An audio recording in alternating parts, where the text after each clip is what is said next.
Hi, this is Dan Sullivan, and this is the next episode of Exponential Wisdom with Peter Diamandis, the most alert, curious, responsive, and resourceful technology scout on the planet. Wow, I hope my mom's listening, Dan. Yeah. And really, what you're bringing to us is knowledge how to do things digitally faster, easier, cheaper, and bigger. It is. It's really, and you've said this so many times, it's as an entrepreneur, how do you partner with the right technology and how do you partner with the right multiplier? And if you can do that, you can take the world by storm, grow faster, have more fun, do it automagically, which is the term I like to use. Without a massive amount of capital and without a massive amount of giving up ownership and without a massive amount of meetings with lawyers. Oh, God, they're singing my tune, dude. Less lawyers in the world. Okay. Except lawyers in my program and lawyers in your program. Yes, yes. And they are problem solvers, not problem creators. Yeah, special lawyers. So, shall we talk about? Yeah. Recently, we had an episode where you just went into some of the most impressive breakthrough entrepreneurs that you've met very, very recently. And my entrepreneurs just love your stories about other entrepreneurs. Entrepreneurial breakthrough stories are catnip for entrepreneurs. So there's an entrepreneur I've been spending more and more time with. His name is Bill Gross, not the financial Bill Gross. This is Bill Gross, who's CEO of Idealab. And just a beautiful guy, brilliant mind, very creative. And he and I are collaborating on creating new startups. And we're constantly looking for where does the intersection of big problems and new technologies enable innovative, really agile solutions. If you've never heard Bill, he's got a couple of great TED Talks. One of them, by the way, I think is interesting. He started hundreds and hundreds of companies, right? His idea, he says, listen, the most important thing, the hardest thing is finding a great entrepreneur. So he'll come up with an idea and he will source an entrepreneur to be the CEO, but it has to be an entrepreneur, not someone that is checking the boxes. It's got an entrepreneurial mindset. A leader, not a manager. Yes, exactly. And he will seed that entrepreneur with a large amount of equity and $250,000. And then in the Idealab incubator, it'll take off. And he built many, many companies that have multi-billion-dollar exits. And we know a lot of the names of them. I won't go into it. But he did a study, interestingly enough, where he said, okay, here's 100 companies that succeeded, and here's 100 companies that failed. What was it? What was it that caused these to succeed and these to fail? And he looked at the experience of the entrepreneur. He looked at the amount of capital it had, looked at how big the market was, and so forth. And his principal parameter was timing. It was when the company was started and what was going on in the external environment. Because you can be a great entrepreneur, but if you're too early, it's really tough. And if you do it during a massive downturn, you can just be out of luck. And so the example he uses is he said, listen, SpaceX, there have been lots of rocket companies, and Elon's brilliant, but SpaceX came into existence just when two things happened. They were shutting down the space shuttle, and they had just had the Commercial Space Act come out that allowed for NASA to buy private launchers. And the timing was just right, right? Another example, he says, Airbnb and Uber and Lyft, those were not the first time those ideas had been proposed. It's just they came out just after 2008 during the recession when people needed extra income. They were willing to drive and lend out their couch. And so it started catching on. People wanted stuff cheaper and wanted to make money. And so that's great. So I was with Bill and I was asking him what he's most excited about these days. And you and I have talked about the energy business, and you've rightfully said, Peter, you haven't talked much about the greatest innovation in energy in the United States in the last couple of decades, which is fracking, which has made America energy independent over oil because we have, a massive supply of natural gas. And that is true. And I've been much more focused on digitizing energy in the form of renewables, in particular, because there's lots of energy in the world, right? There's geothermal energy, massive amounts of geothermal energy under the ground. If you can drill down a couple of kilometers, the energy difference can drive a thermal engine forever.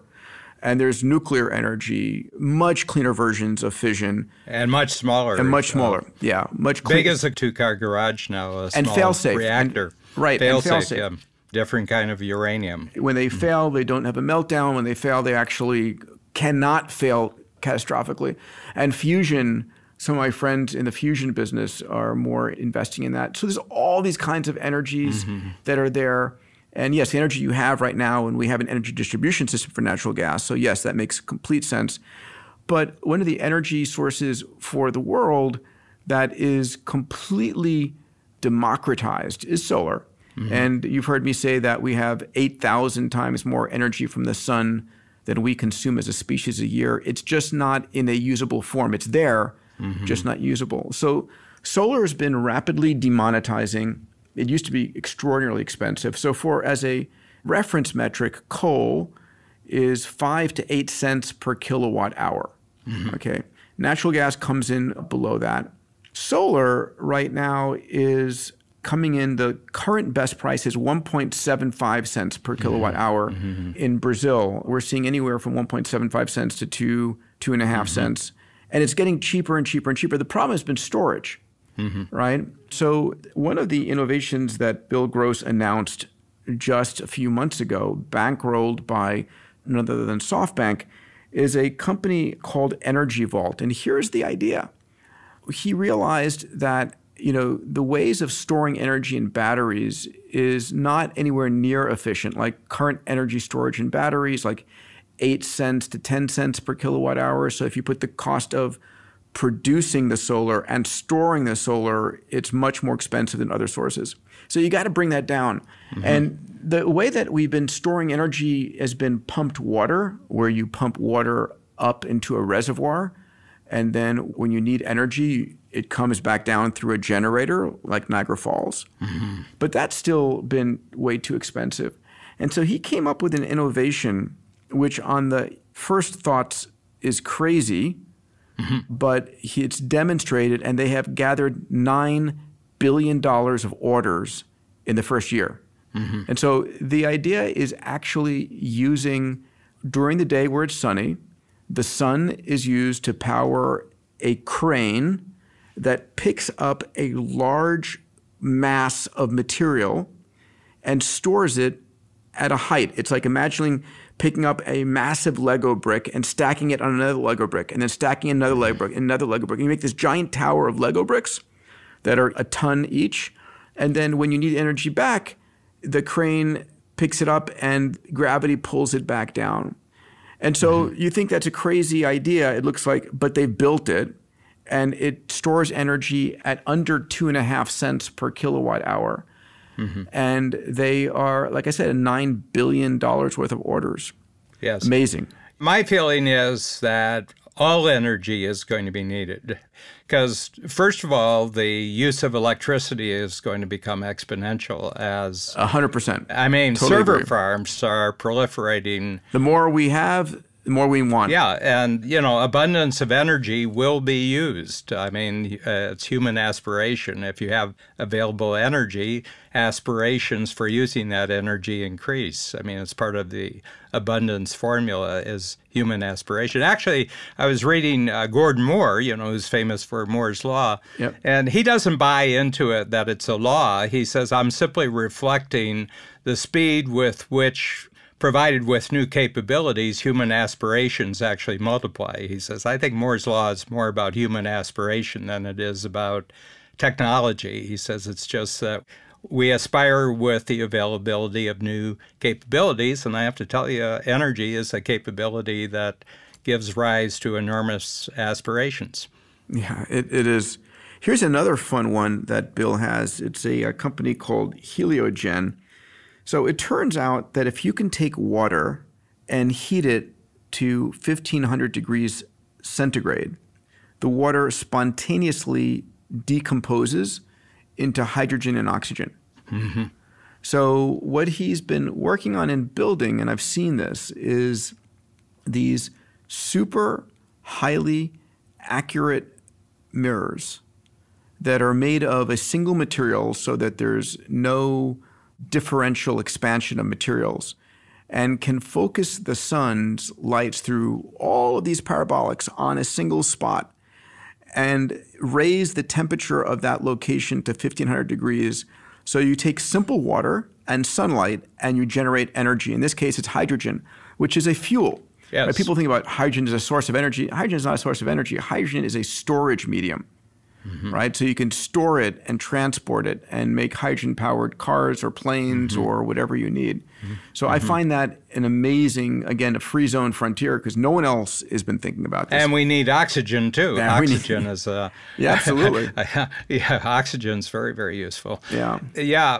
One that I just came across the other day is just a fairly interesting roof unit that if you live in a climate where you have quite wide differentials between daytime temperatures and nighttime temperatures, and this has been known forever that you can actually create electricity out of the differential between heat, just temperatures. And it's a passive unit. It would just sit on and it would power something. But, I live in one of those climates where there's a big differential. Even in the summertime, there's a 25, 30 Fahrenheit degree differential between nighttime and daytime. So anyway, but my sense is, there's going to be a proliferation of ideas. Somebody told me, he said, every technology is improving, but they're not all improving at the same rate of change. They're not improving. There's massive technological change. And I'll tell you, the ideas that people get are just really, really extraordinary ideas. But we talked about insurance in one of our recent, how the insurance, I've got an agent, and he's been with me since 1994, and his name is Garnet Morris, and he comes from small town Saskatchewan. And what he noticed was there was an unused resource in the world. And the unused resource in the world was that in the big accounting firms, let's say Deloitte Touche or any of the really big ones, there's a mandatory 62-year retirement age for partners. All partners have to retire by 62. And they walk out the door and they've got 25 or 30 years worth of client relationships that he, as a life insurance agent, he said, what the biggest cost in my business is customer acquisition. Sure. Okay, and what he says is, why don't you just bring your Rolodex, digital Rolodex over with you, and we'll assess the value of your client relationships, and all you have to do is introduce us. A brilliant free zone approach. Yeah, and he says, whatever you made as your top year, based on the value of your relationships, whatever your best year was in the accounting firm, we'll guarantee you that in the first year. That's extraordinary. I love that kind of partnership, right? That's exactly what you teach. Yeah, and the whole point is all he's looking at as an unused resource. What happens to accountants after 62? What happens to them? But it takes someone with high credibility in this profession to be even interesting to these people. And the other thing is that you have banks that are part of the trifecta here. You have a bank, a very trusty, usually it's an accountant, These are all entrepreneurial customers, and it just rolls. He's got a 60-person firm. He's a life insurance agent. He's got a 60-person firm, and he wanders all over Canada, the U.S., to do these deals. And he's just a very, very bright guy from the prairies.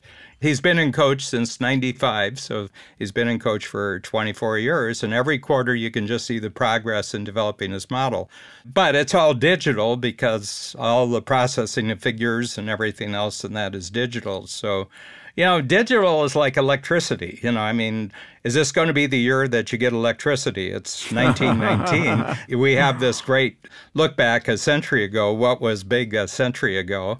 And I said, if you had a conference, I mentioned this in introducing you one year because you always give me 5 minutes out of the 3 days to actually introduce you, and I'm very thankful for it.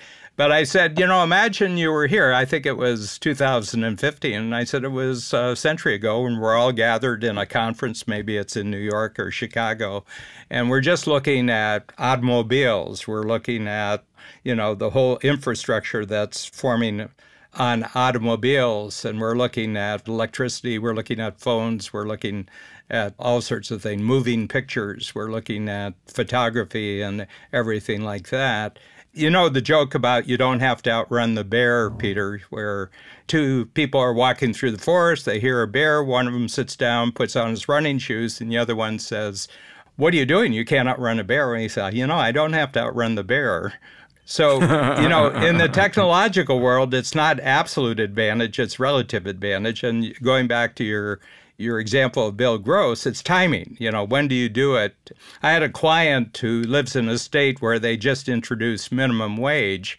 He's in retail, and he said, I'm just going to get killed because, he says, it takes all the profits if I have to go in with minimum wage straight across the board. And I said, well, why don't you look at the governor and the legislature of your state as your collaborator who's going to help you kill all your competition? So I said, I want you to go away for a week and come up with 8 strategies that you can use minimum wage against the entire profession that's going to give you an advantage. And he called back and he said, I've got 13. And I said, good, go to it. I said, anything that seems to be a threat, use it as a collaborator to put people between you and the bear. So what is it, Peter? I mean, you've been out there for a lot longer than I've known you, but what is it that people are seeing that other people are not seeing? From your standpoint, I mean, probably you can spot somebody a lot sooner than you could 10 years ago who's really onto something. What are 2 or 3 things that you're looking for? I know mindset is the big thing, and we're totally in agreement that it's all mindset, but what else are you looking for? In the entrepreneur who I'm backing? Yeah. Who to interview, what to investigate, what to bring as a speaker to your platform? Let's see, there's 2 different parts, right? So one is me as the curator of Abundance 360, and I am really focused on, I want someone who's going to help me show our members what is really happening right now, not what's theoretically going to happen. How do you use this technology, right? What happened last year? What's going to be new this year? And what's going to happen next year? And how do you skate to where the puck is going to be? I mean, one of the biggest challenges is, someone hears about something, go, oh, fantastic. And they start implementing it. Well, by the time you implement it, it's probably too late. I remember I tell the story of the founders of Siri, who were friends of mine before they sold it to Apple. When they were inventing Siri, they predicted where the technology was going to be in 3 years, and they built a system to intercept that technology. So when they came out, it was ahead of anybody else who was just starting to build then. So I'm looking for people who are really practicing and on the cutting edge, but with some stuff that's useful and where that technology enables the entrepreneur, enables the team in a way. So there's a utility factor for them. I'm also looking at people who are doers, and they're not just academics. They've actually built companies. They understand. One of the things I'm doing this year at A360 is I'm going to be closing with a panel of a few of the top tech entrepreneurs who have built multi-billion-dollar companies and who have gone from an idea to creating a multi-billion-dollar, very real company. And I haven't decided who exactly, but the founder of YouTube, the founder of Airbnb, the founder of a number of these companies. And how did you do this thing, right? Because you overcame all these massive corporations and you beat them, right? I mean, Google Video shut down their own internal program and bought Chad Hurley's because it was that much further ahead. How did he do that on his credit cards, right? What are the lessons learned? How do you go up against the big players as an entrepreneur? So I want to bring it all together in our last program. So I'm looking for people who've actually done stuff, who've built stuff. What was their mindset? What was their strategy? Where were they lucky and where were they smart? And look at that. Yeah, well, the thing that I find, and as we've developed Free Zone Frontier more, it's one of the things when you go to Harvard Business School for 3 or 4 years, whatever the time period is, they'll talk to you about competition. And you go to any business school, they'll talk about competition. And business books are about competition. And the daily news on media, whether it's print media or video, it's about competition. I just asked myself in this book right here, the Free Zone Frontier, I said, what if competition is actually the aberration and collaboration is actually the norm? What would the world look like if the people who just aren't very, very good at collaboration have to compete? But what if the central ability was just collaboration? And I did a little test with my Free Zone Frontier people because I started calling it the game changer first, and then I checked Google, and after I got to page 48 of game changers, it was on page 48, it was like game changing your baby's diaper. I said, if you're going to be unique, don't have a name that everybody's using. And Free Zone Frontier came out of the conversation. But it says, when you daydream how you would like things to be 5 years from now, 10 years from now, and just kind of close your eyes and daydream and just shout out your answers. So I have a smart board and I just wrote down all the answers. There was like a Venn diagram overlap in the middle, and it says, I have a business that has no competition. Entrepreneurs really don't like competition. No, they say they do, but they don't. You know what they don't like? They don't like having to think about their competition. They don't like spending a minute of their time thinking about competition. They would like to think about value creation for the customers and growing with their customers. So I accepted this as a reality that I'm looking for someone who's really collaborative minded, and if they could, they would join you in creating something brand new that has no competition to it. And my feeling is, that wherever the crowd's going, the solution is in the opposite direction. Because most of the crowd lives according to a general narrative. They don't live according to a specific narrative. My sense is I'm looking for someone who actually wants to create an entirely new zone of collaboration, but they'd like to be able to develop it for the longest period of time without competition trying to copy them. So my sense is that digital has given us a real break. There's a very famous book. It's called Capitalism, Socialism, and Democracy, and it was written by Schumpeter. Joseph Schumpeter was an Austrian economist, and he's the one who identified entrepreneurism as creative destruction. He said, in all entrepreneurism, there's creativity of new forms and new structures that destroys old ones. And this is in the mid-50s. He says, I'm afraid that entrepreneurial instinct is going to be snuffed out by the growth of global bureaucracy and global socialism. And you can see in certain parts of the world, I think the European Union has really gone in the way of socialism. It's very, very hard to innovate in Europe. So my sense is that entrepreneurs will naturally go to the places that allow for there to be creative destruction. They don't protect, unworthy entrepreneurs. They don't protect unworthy industries from destruction. I've lived outside of the U.S. for 2/3 of my lifetime, but the one thing that I think the U.S. does better than almost any country in the world is that they don't protect people from failure. They let you get back on your feet real fast. I mean, if you go bankrupt on Monday, you get your first new credit card on Friday in the United States. They don't want people out of the game. But the whole essence of having entrepreneurs is not to protect people from failure. If you don't know what failure is, you don't know what success is. If you don't know what losing is, you don't know what winning is.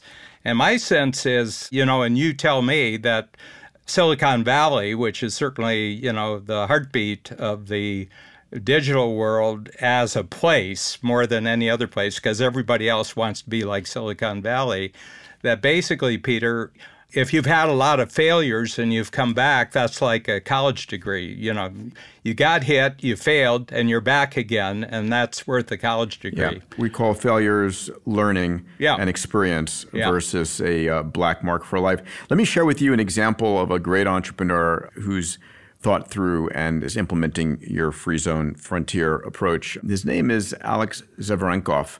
He's got 2 PhDs. He's brilliant. He's a friend and one of the companies my venture fund, Bull Capital, is invested in. And he's an AI expert who said the way that we're creating drugs today is insane.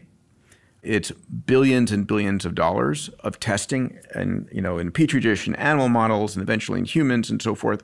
And so Alex has come up with a way to re-engineer drug discovery. So he's created a platform called shorturl, which stands for Generative Adversarial Networks and Generative Reinforcement Learning.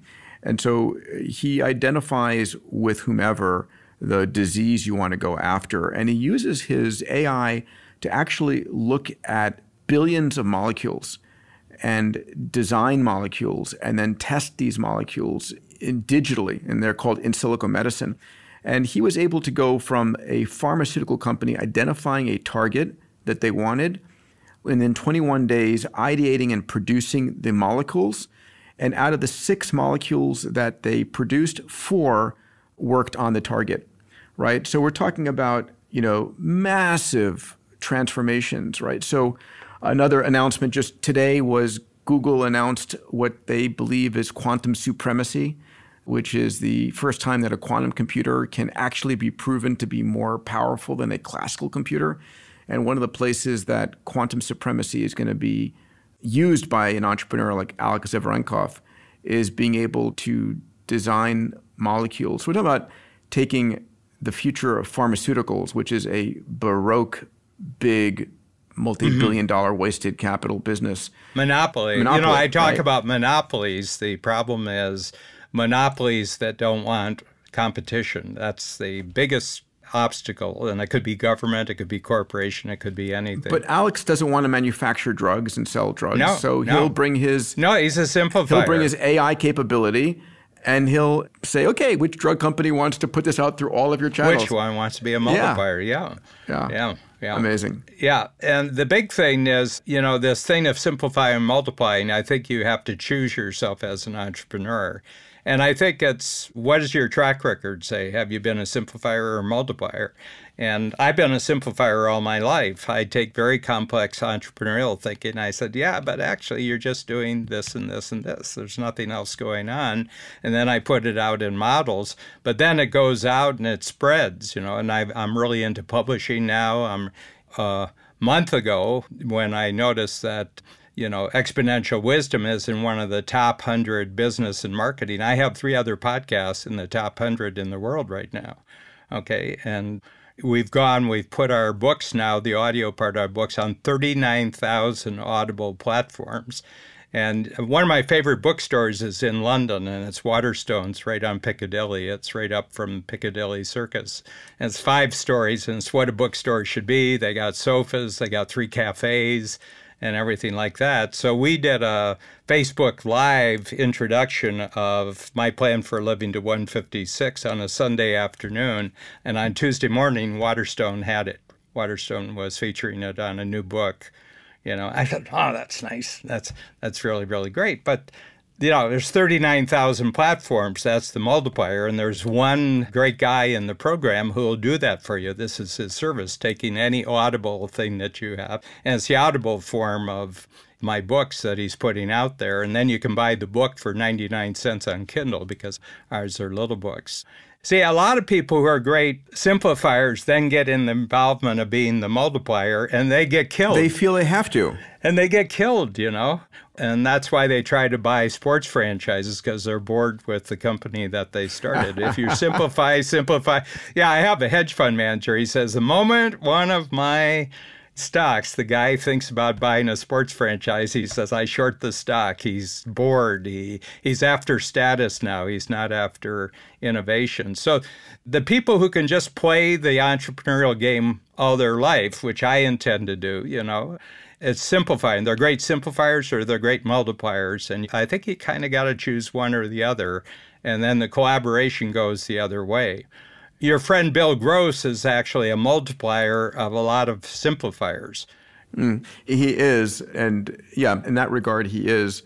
And for the companies he focuses on, he's the simplifier and then lets other people multiply it. But he plays both sides. Yeah, I mean, we do both as entrepreneurs, but if left to our own devices, the test for introvert or extrovert, do you know what the test is? No, I don't. If you're given 3 days on your own, what do? I start 3 companies. Extrovert is immediately on the phone and saying, hey, I'm free, let's do this. And an introvert doesn't talk to anyone. I'm an introvert. 3 days on my own, I don't talk to anyone, I don't look in the mirror for 3 days. I don't even talk to myself for 3 days, Dan, as always, a pleasure, my friend. But I think multiplier simplifier is really a good analytical tool.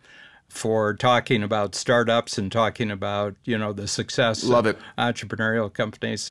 Really thoroughly just enjoyed the session today. And we've got the big date in January coming up. So everybody out there, put it on your calendar right now, whether you can make it or not. It's the 19th, the 20th, and 21st of January. And I have to tell you, it's not even a cost. You'll get repaid in the first 2 hours for anything that we charge, and you'll check with a360.com to actually find out what the deal is. But it's an investment. It's not a cost.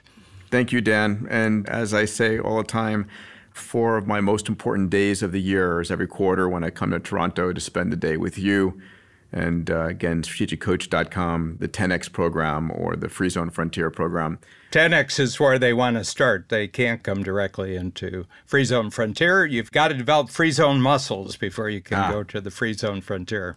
So I love this format, and I'm excited to come next time with my top entrepreneurs who are blowing me away with their simplifications and their partnerships. And yeah, this is fun. Let's do more of this. How they multiply themselves. Yeah. When you got something simple, how do you multiply yourself? And the old-fashioned way of getting a lot of other people involved and staffing up, you don't have to do that this stage. You can get somebody else's capability who already knows how to do what you need to do. And I think that's a great breakthrough. Amazing.